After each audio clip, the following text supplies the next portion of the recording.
15 August 1947 ला परकीयांच्या अर्थातच इंग्रजांच्या गुलामीतून भारत देश मुक्त झाला, आपण स्वतंत्र झालो. आणि 26 जानेवारी 1950 ला आपल्याच देशातील धर्मव्यवस्था, वर्णव्यवस्था, जाती व्यवस्था, सावकारशाही, गुंडशाही, राजेशाही, हुकुमशाही, भांडवलशाही यांच्या गुलामीतून मुक्त झाला.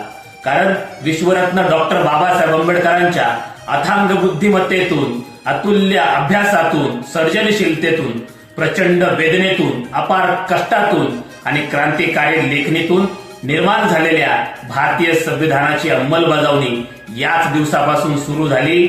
खऱ्या अर्थानं प्रजेचं राज्य सुरू झालं.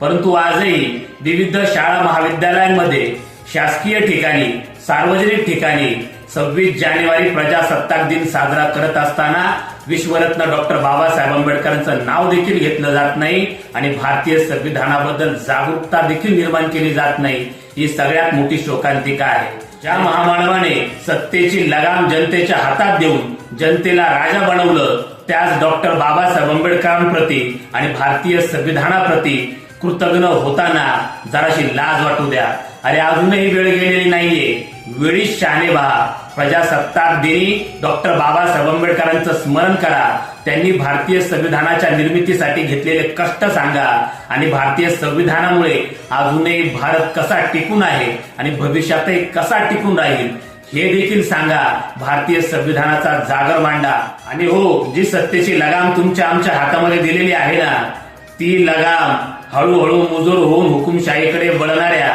सरकारला ठिकाणावर आणण्यासाठी वापरा. याच प्रजासत्ताक दिनाच्या सदिच्छा. जय भीम, जय शिवराय, जय भारत, जय भारतीय संविधान.